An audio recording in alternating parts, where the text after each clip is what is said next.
success of Zoom. You did. So you and Pat start. Well, Pat started. Hi.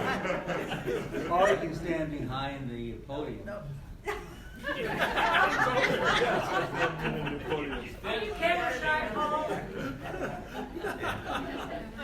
As you might have guessed, I'm used to walking around when I talk. Yeah. And this is not good. How's that? I do especially want to thank Pat and Jim for the Zoom experience for our 10 Zoom meetings.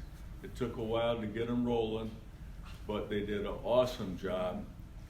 Jim continued to do all the research for his presentations, as we had become accustomed to.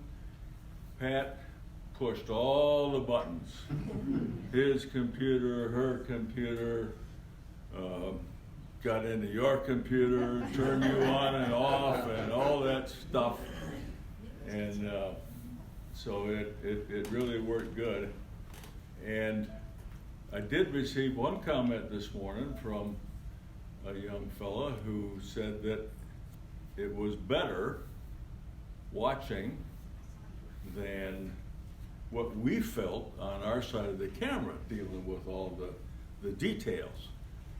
So hopefully that was true to you, for your experience at the same time.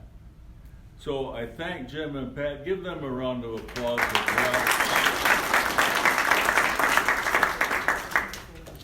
The other guy that has worked in absentia is Bob Rao, the treasurer. The money matters are smoothly handled, well accounted for, and he simply wanted me to say that if you're behind on dues, want to pay him, etc., use a check, because it helps tremendously keeping track of who has paid, because you get to associate the name with the dollars. So beyond that, encourage people who are not here. I missed some people, not seeing them, that may have not recognized that we're starting again in person. Encourage them, encourage new people that may want to come, and we'll try to get this thing kicked off in reasonable shape. We have 61 paid members, according to Bob, and that is short of where we were when all this got underway, but I'm convinced that there's a lot of people traveling this weekend, et cetera, so they'll show up sooner or later. So beyond that, I think it's your meeting. All right, thank you. And again, welcome back. It is great to see all of you healthy. And I know some of you actually were quite ill and recovered, so it's especially for you. And of course for all relatives and family members and so forth. The good news today is that you don't have to hear me much for the first hour, because we have 2 guest speakers.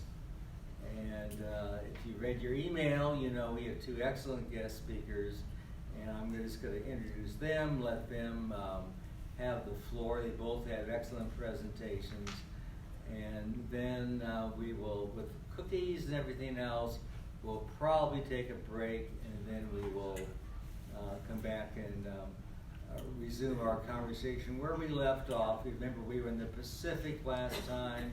We had finished, but we had discussed Iwo Jima, and we will pick up where we left off today in the second hour. Clearly, by the way, I'm glad I see some of you are spaced out. That's great. As Paul said, we have more chairs. If you need more chairs, there's a memorial service being conducted right now as well on the premises, which is why we don't have a lectern. But we'll have one again next month. And do I hear a duck? Is there a duck here?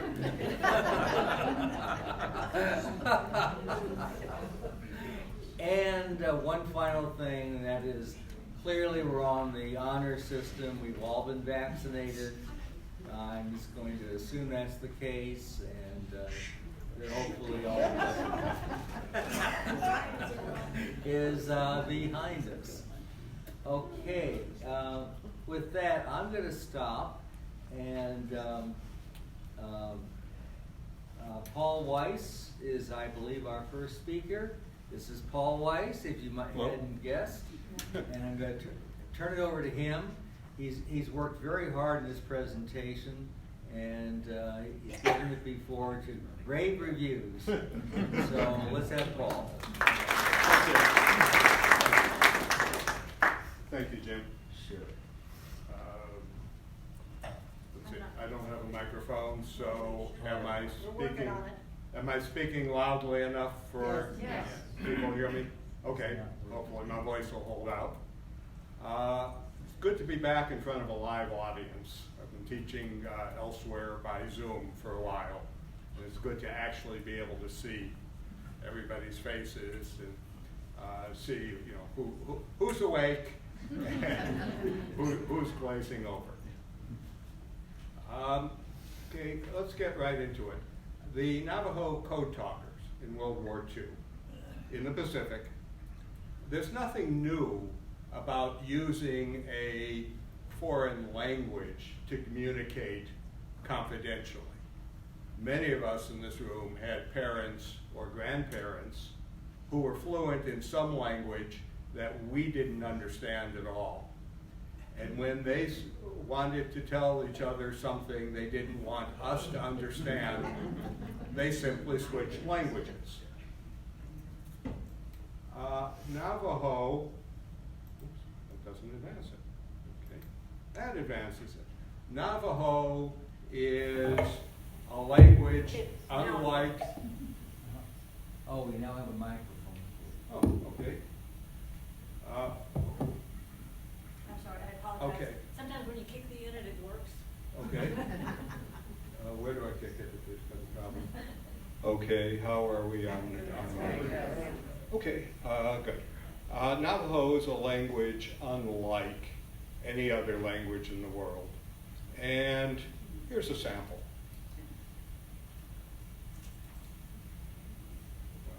Usually it sounds a little louder.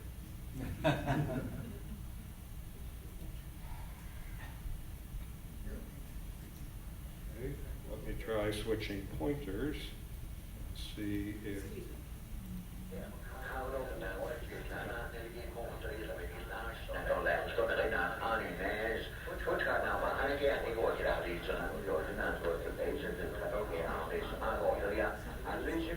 It does not sound like any language I have heard before.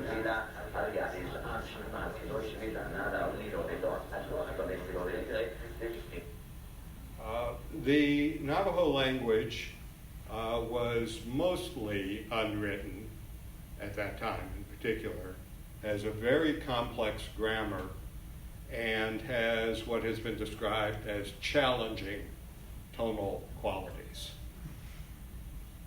What you were just listening to was part of a weather forecast. No, I don't know what the weather was going to be. Navajo code talkers were United States Marines in the Pacific, and they were involved in every major land battle in the Pacific, well, at least as we were retaking the Pacific.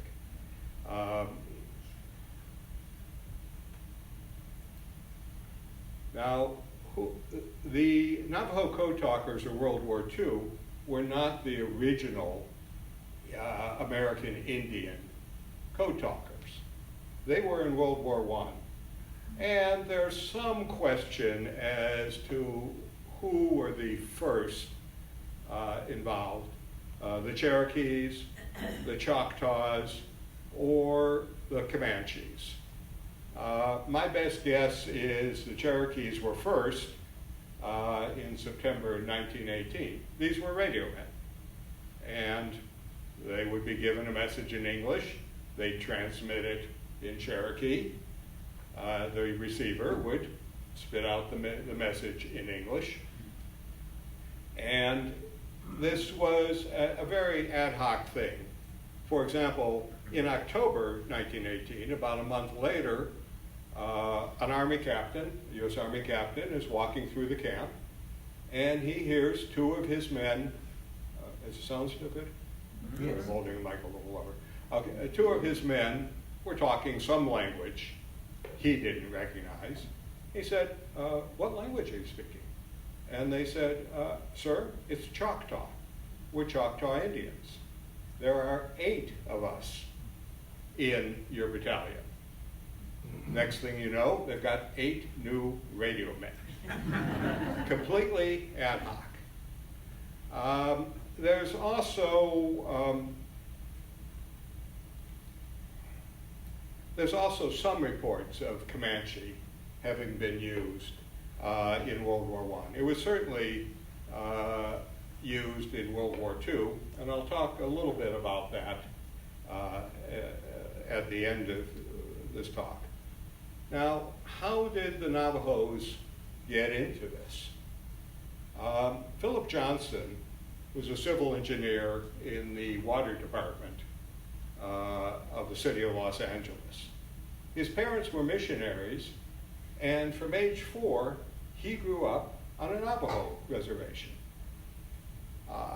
Playing with the Navajo children, he became as fluent as a native speaker of Navajo. And he was one of the very few people in the world who was fluent in Navajo.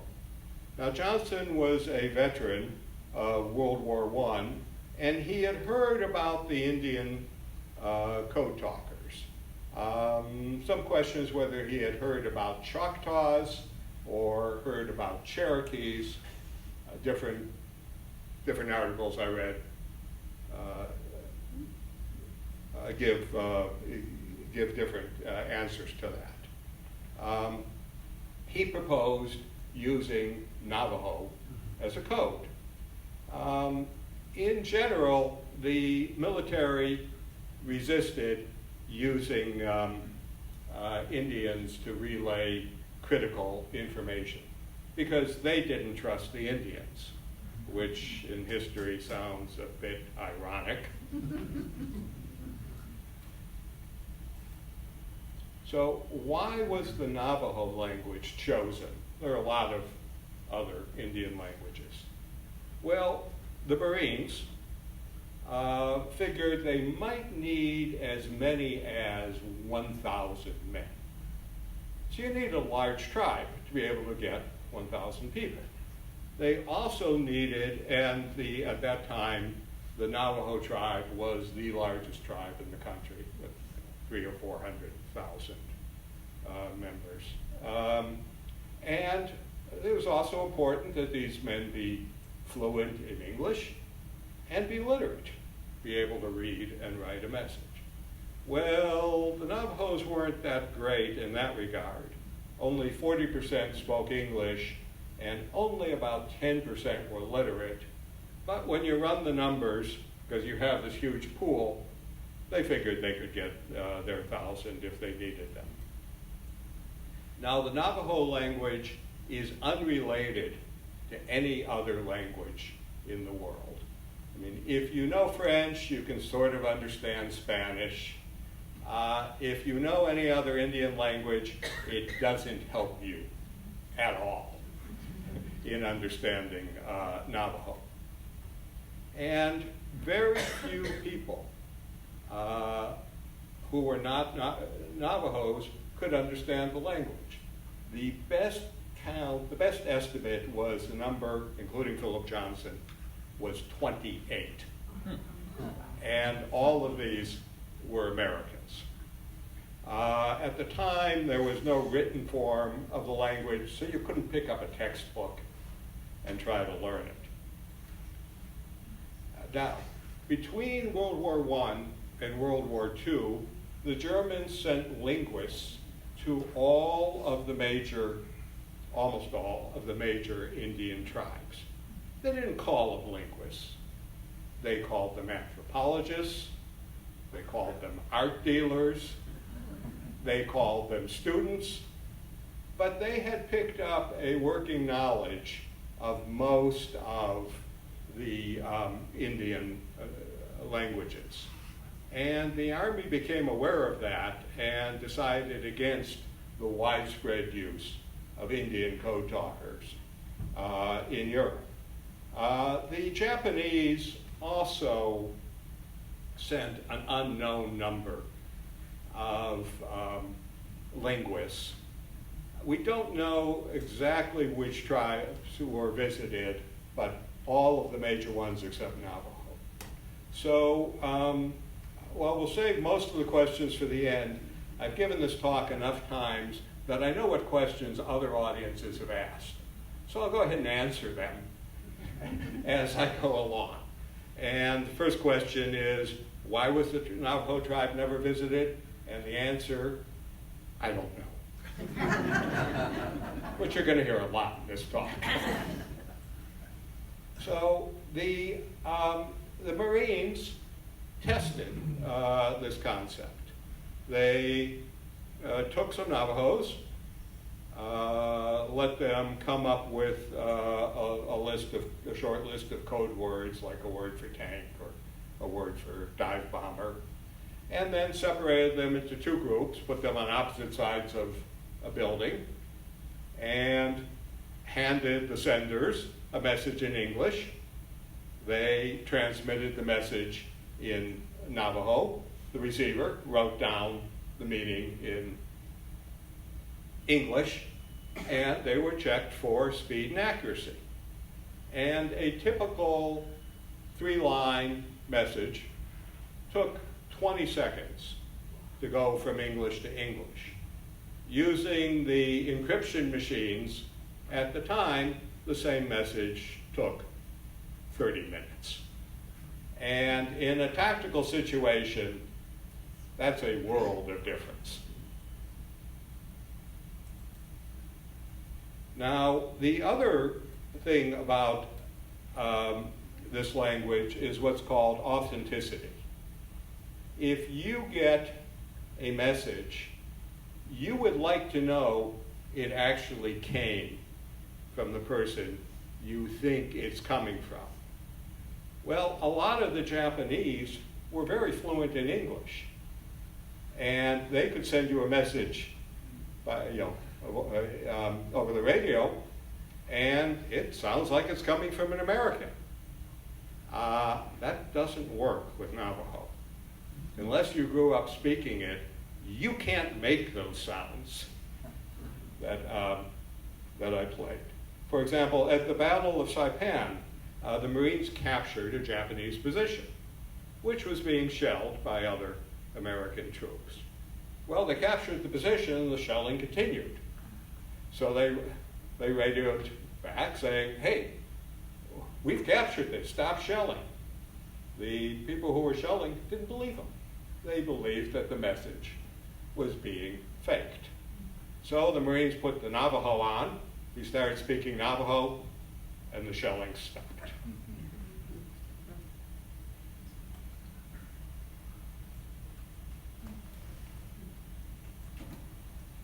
Okay, because the use of American Indian code talkers in World War I was really a very ad hoc thing.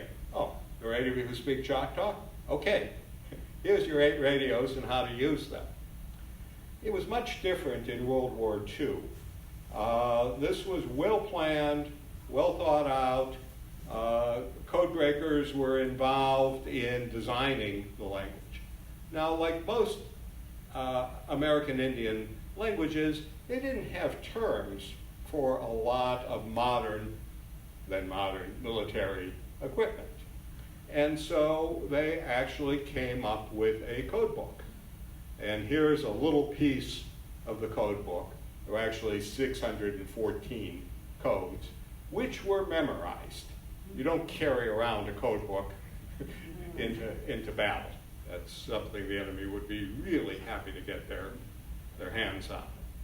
And so, as you can see, the airplanes are almost all named after flying birds, and the ships are almost all named after ocean creatures.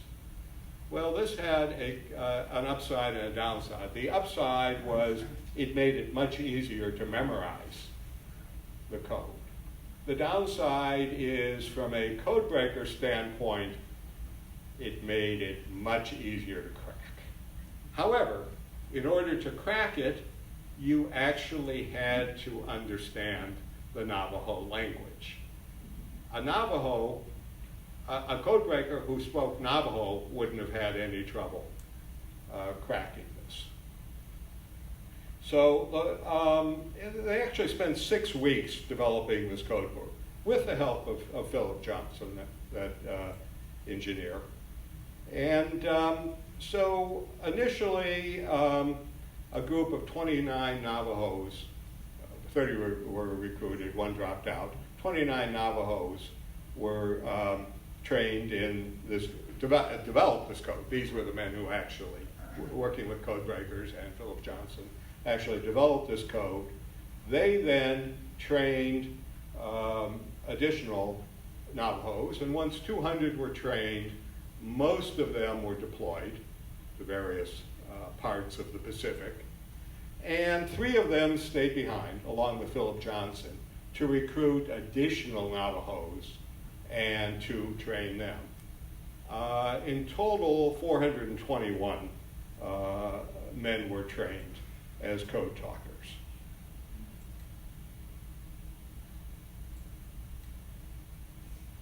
Now, there are some words, even with the 614 word auxiliary vocabulary, some words that you can't, you don't have a way of expressing.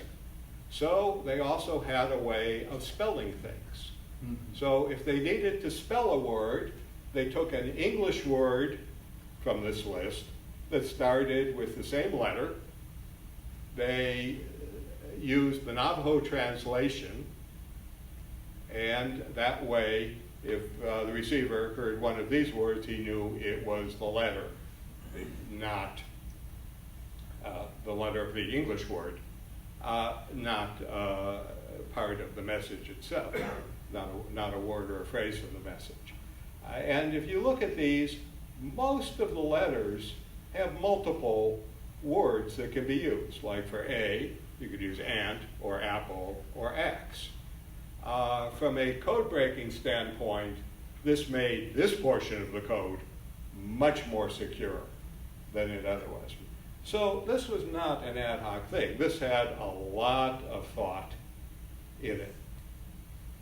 So once you think you've developed a secure way of to communicate, you pass it on to your code breakers, and you ask them to try to tear it apart.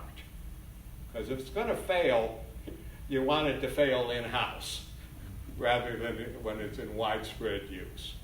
And here are the comments from the naval code breakers, and I'll give you a moment to read those. Needless to say, they thought it was secure. So the first code talkers to be deployed arrived in Guadalcanal on September 18th, 1942, which was about 6 weeks into a 6-month-long battle. They subsequently fought in every major land battle of the Pacific: Tarara, Saipan, Iwo Jima, and Okinawa. In Iwo Jima, 6 Navajo code talkers worked around the clock for the first 2 days. They sent 800 messages without error. And they may have been the deciding factor in what was a very close battle, as Jim explained last session. Each Navajo had a bodyguard, allegedly to protect them from Americans, particularly American Army people, who might mistake them for Japanese. And there were 3 cases of Navajo code talkers being captured by American soldiers. In one case, one of them was on the verge of being shot for being a Japanese guy in a US Marine uniform. He gets summarily executed for that. Fortunately, a Caucasian Marine showed up, identified the guy, and he was released. Now, I heard the story off and on that the real purpose of the bodyguard was if they were being overrun and their radio man was at risk of being captured, the bodyguard's job was to shoot the code talker. I didn't know whether that was true until I found this in the congressional record. Some code talkers were guarded by fellow Marines whose role was to kill them in case of imminent capture by the enemy. Well, if somebody said it in Congress, it must be true. None of the code talkers were captured. 7 were killed in action, and in answer to your next question, no, I don't know if any of them were killed by friendly fire. Now, to show how effective the coding itself was, this, and I'm going to mangle this name, I expect, this is U.S. Army Sergeant Joe Keowee. He was a Navajo. He was not a code talker. He was not a Marine. He was U.S. Army. He knew nothing about the code talking program. He was captured when the Japanese invaded the Philippines. He experienced the Bataan Death March. And even by the standards of the Bataan Death March, he was treated badly. The Japanese looked at him and said, "This is a Japanese American. He is a traitor. He should be fighting on our side." And they tortured him. He did manage to survive the Bataan Death March, and spoiler alert, you can see he lived till 1997. He finally convinced them that he was not Japanese, he was not Asian, he was an American Indian, and that he was a Navajo. Later in the war, that disclosure turned out to be a bit inconvenient for him. Once the Japanese realized that the Americans were using Navajo as a tactical code, they said, we got Navajo. Let's convince him to help us understand. And they played recordings of intercepted messages, and he could understand every word. He couldn't make sense of the messages because he didn't have these 614 code words and all these spelling words. That's not to say they didn't try to make him understand, but again, he had a fairly rough time as a POW. He had the unfortunate experience of being in the wrong place at the wrong time several times during the war. On the final day of World War II, he was a prisoner of war in Nagasaki. He was in a concrete cell. No, I don't know how far he was from ground zero. And concrete does a fair job of stopping. Did we just lose the microphone? I think we did. Concrete does a moderate job of stopping radiation. It's not as good as lead or other heavy metals, but it works, and obviously he survived for another 40-some years. After World War II, we continued to use the Navajo code talkers. We used them in Korea, and we used them in the early part of the Vietnam War. This program was declassified in 1968, which was, you know, kind of in the still in the earlier part of Vietnam. And various medals were awarded over the years to the Navajos and to some other Native American code talkers. Eventually, all Native American code talkers were awarded Congressional Gold Medals, but that wasn't until 2013, so a lot of those medals were awarded posthumously. Chester Nez, who was the last surviving member of the original 29, passed away at age 93 in 2014. As of November last year, which was the latest data I could find, 4 of the 421 code talkers were still alive. And here's two frames from a video of Thomas Begay, who was one of the 421. And here he is on February 11th receiving his COVID vaccine. And in answer to your question, no, I don't know whether he got Pfizer or Moderna. And I don't know whether this was his first shot or his second shot. Now, the Navajos were, since I mentioned the Comanches earlier, the Navajos were not the only foreign language speakers that we used. There were actually 33 different groups who received Congressional Gold Medals. We've already talked about the 3 groups in World War I, and we'll come back to the Comanches in a few slides. In Europe, there were primarily the Comanches and the Creek. And these are only some of the 33 I've listed here. In the Pacific, there were a number of different. And yes, I am aware that Basque is not an American Indian language. It's a European language. And there's some question as to whether the Basque really earned this or not. Of course, because the Basque were European, and Francisco Franco of Spain would probably have sent Hitler all the Basques if he could. That language was clearly not secure in Europe. It also was not secure in Asia.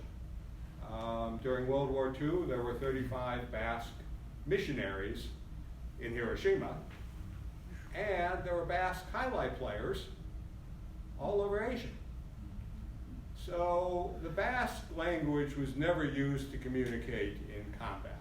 There's really no question about that. There's some question as to whether it was used in Australia to coordinate logistics between ships and land, but that was about it. This may have been, including the Basque, may have been political. At this time, American intelligence agencies were trying to recruit Basque separatists as agents, and having the U.S. government publicly say good things about the Basque may have been intended to help that process. Then other countries, Canada had Cree Indians, and the British had Welsh speakers. They were never used for high-level stuff, but again, mostly for logistics, both in World War II and in the Balkan War. Okay, I promised to come back to the Comanches. Now, the Comanches were a much smaller tribe. And this was a U.S. Army program, unrelated to the Marines' Navajo program. the Basque language was not as secure. The Shoshone language is almost identical, since the two were basically one tribe that split off when the Comanches adopted the use of horses and the Shoshone didn't. But a Shoshone speaker could understand Comanche without difficulty. I don't know if either of these tribes were ever visited. They're both relatively small tribes, the Shoshone in particular. And I don't know whether they were ever visited by the German and Japanese linguists. It's quite possible that they weren't. Well, a total of 17 men were trained. And they had a code book with military terms. I don't know if they also had a code book for an alphabet. Anyway, 17 were trained, 14 were sent to Europe, 13 landed at Normandy on D-Day. And indeed, the very first message sent from Utah Beach was in Comanche. And I'll quote, "We made a good landing. We landed in the wrong place." As Jim mentioned about 3 months ago, yeah, they were off by about 5 miles. It's not clear how long the Comanche language was used after the initial invasion. It was never used on a widespread basis. And so unlike Navajo, which was very heavily used throughout the Pacific, the Germans had little chance to listen to it, record it. They probably even never figured out what language it was, let alone having a chance to crack it. If you don't use, you can get away with a not very secure code if you don't use it very heavily, if you don't give the enemy a lot of data to analyze. Several of the Comanche code talkers were wounded. None were killed, none were captured. There are no longer any surviving members of this small group. And for my final answer to the questions you haven't asked yet, no, I don't know if they had bodyguards. I will not try to pronounce this, but I really hope that this is, I'm not putting something really embarrassing out on the video. I really hope that this is Navajo for "that's the end of the story." Thank you very much.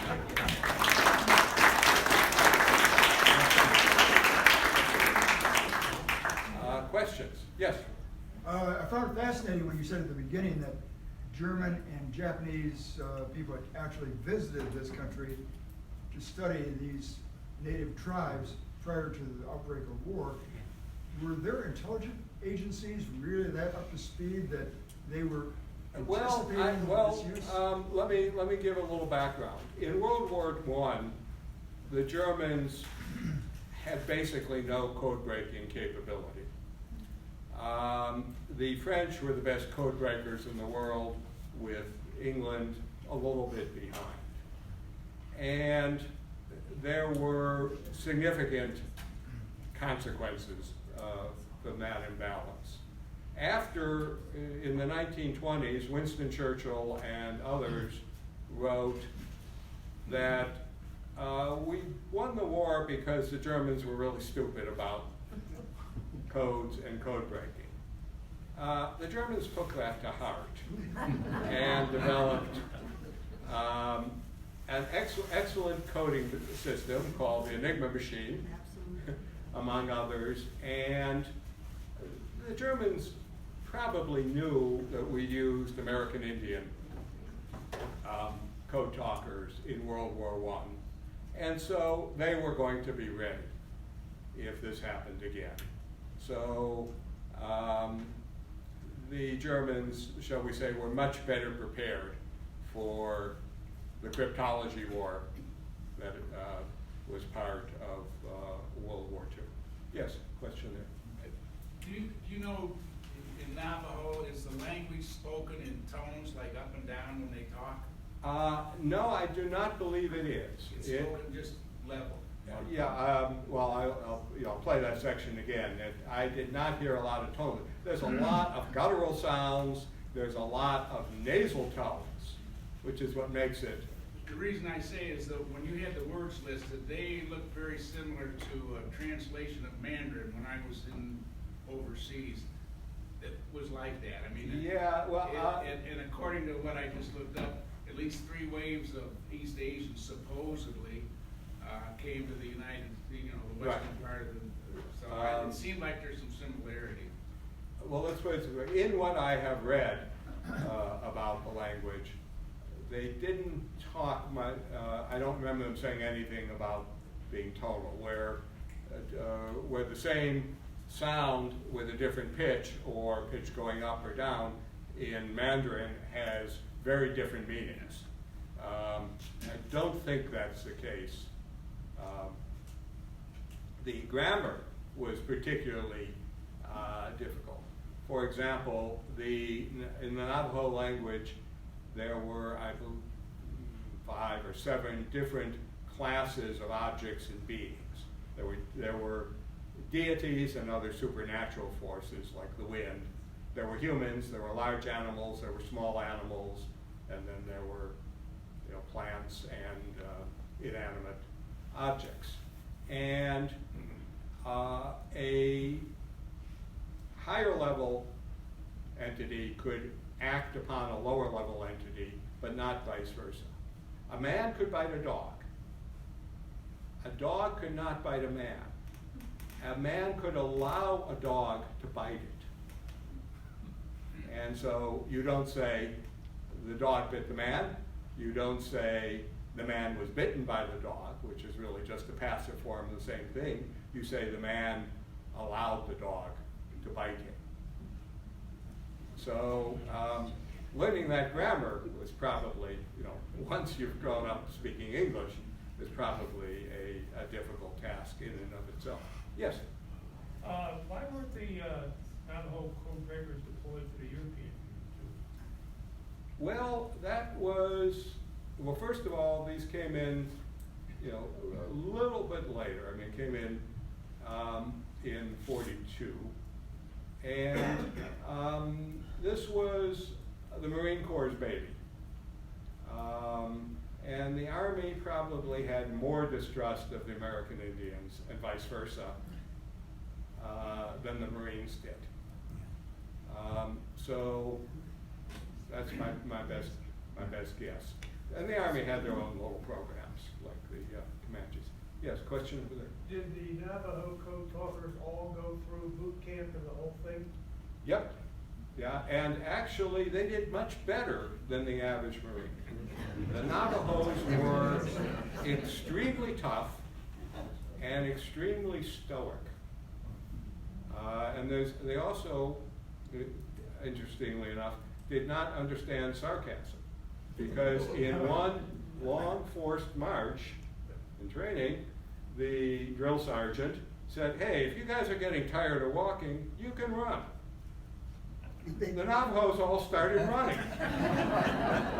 Everybody else is standing there with their mouth open. So, yeah, they went through boot camp and didn't have a very hard time of it. Other questions?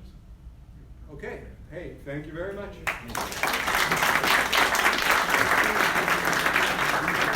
Outstanding.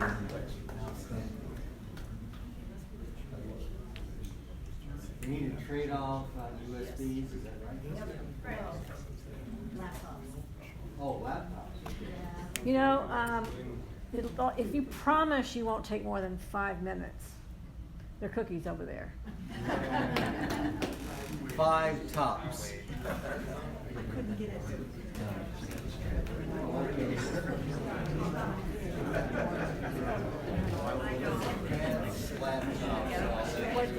Yeah, and my flash drive.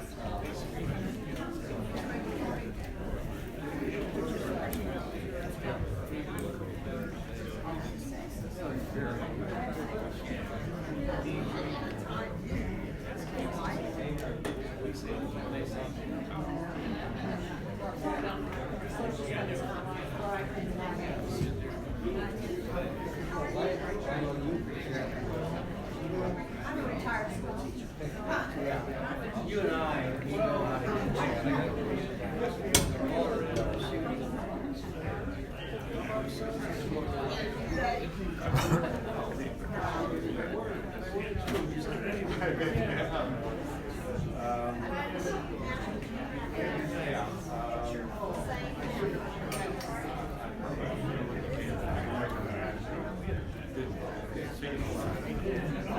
Very good.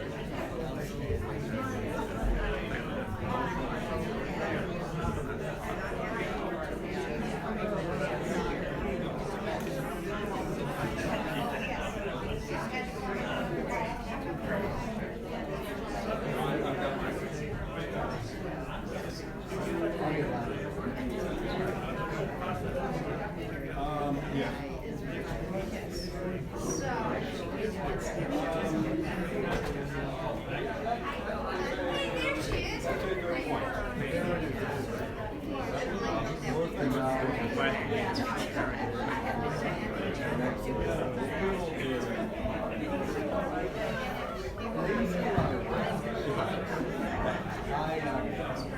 I had the opportunity.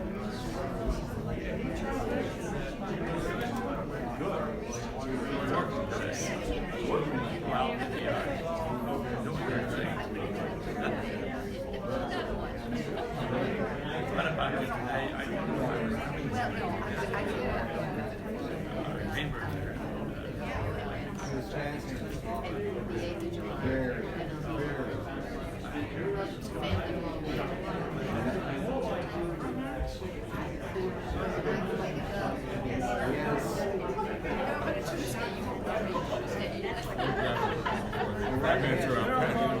We're all gone.